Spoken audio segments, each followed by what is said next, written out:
Y llegó el momento en que ella había descubierto que era capaz de desdoblarse en el tiempo y en el espacio a través de sus sueños, afectando así la realidad de una manera contundente.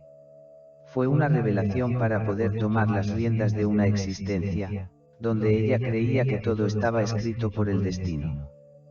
Pero ¿qué es el destino sino una vuelta en círculo a causa de una falta de voluntad de control sobre su propia existencia? Mientras se trataba apenas de una ordinaria hechicera, ella había estado prisionera 48 años en una espiral de causas y efectos de la cual creía no tener ningún control. Apenas intentando entre un hechizo y otro manipular pequeños eventos de su vida, aunque con el tiempo, los hechizos dejaron de surtir los efectos deseables, quizás porque había dejado de creer en ellos. Pero, ¿qué es creer? Ella empezó a formularse esta cuestión una y otra vez, hasta que ha dado con una respuesta para sí, donde una voz interna le afirmó que creer no era saber. Y en este contexto también afirmó, hechizo no es magia. El saber en sí no necesita creencia alguna, porque lo sabe. La creencia no sabe, pero cree saber. Para saber hay que practicar y comprobar. La creencia no hace más que esperar, a veces, una eternidad y en esta espera, se desespera, y se fragmenta por la fragilidad que la caracteriza, mientras que el saber se manifiesta automáticamente y se vuelve cada vez más sólido por constatación. Sin desafiar una creencia, no podemos saber si es cierta y útil. Para saber, hay que afrontar las creencias y partirse a la demostración de las mismas. Aquello que funciona siempre de la misma forma, es una ley. Aquello que funciona como y cuando quiere, no es útil ni sirve como ley. Un cuchillo no corta porque creemos que corta. Corta porque es una creación tangible de la inteligencia y leyes mecánicas para tal fin. Nadie sabe pintar creyendo que la pintura existe, sino pintando. Nadie sabe hablar creyendo que el lenguaje existe, sino hablando. La gravedad no existe porque creemos en ella, sino porque ha sido demostrada. Hay una diferencia en saber que Dios existe y creer que existe. Para saber si Dios existe, hay que pensar como Dios. Hay que ser Dios. Hay que crear universos con sus respectivas leyes. Solo así será tangible y demostrable.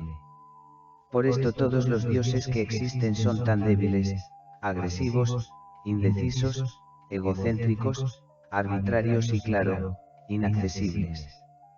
Porque un día fueron pensados por mentes de la misma índole, forjados para actuar tal como sus creadores desearon que actúe y otros, incapacitados para crear el suyo propio, han decidido creer y seguir este prefabricado. El Dios en que todos creen, en realidad es un egregor a la imagen y semejanza de las religiones dominantes para infundir miedo y control.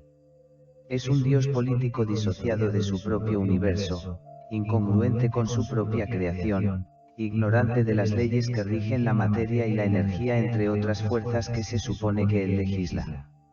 Ella lo tenía claro desde el principio de su vida, pero había algo que le impedía romper con las manifestaciones y cadenas de este egregor, porque en el fondo, ella misma no sabía que seguía creyendo en esta entidad limitada, por fuerza de atracción colectiva. Cuando algo sabe que debe morir, primero lucha para seguir con vida negando, amenazando, negociando y por último aceptando hasta que muere. Así pasa con las creencias obsoletas. Ella todavía temía a este Dios que se resistía a morir en su psique, a pesar de su rebeldía interna, a pesar de la llamada de su sabiduría. Había dudas y las dudas rompen con las creencias nocivas pero también ralentizan el saber. La duda a veces surge del miedo, a pesar que es un vehículo para librarse del mismo. Miedo a seguir en el error, a desbaratar falsedades o miedo a descubrir algo nuevo, a desafiar leyes que no sostienen nada armónico. Hay que estar muy pendiente de la duda y sus matices. Ella no sabía eso de sí misma, hasta que un sueño le reveló lo cuanto ignoraba, y cuando lo supo el tamaño de su ignorancia y la fragilidad de sus creencias, ha dejado de creer para dar paso a la creación. Entonces decidió trabajar en su propio Dios, visto que, si todos necesitamos un Dios, por A o por B, que sea de nuestro gusto, para mejor interactuar con Él, no como un Padre, no como un ser superior ni nada ajeno a nosotros, sino como un yo absoluto, dotado del poder de crear realidades más agradables.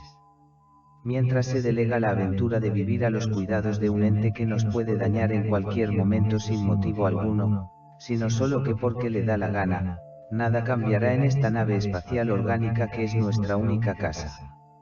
Entonces, ella, ha decidido hacer su parte en desplegar todo su conocimiento, en descubrir cómo funciona su propia mente, estando dispuesta a aprender cada vez más sobre su propia naturaleza, al invés de interrogar lo que hay fuera, que desde luego, es lo que es, gracias a que hemos creado de esta forma, todos juntos, sin excepción.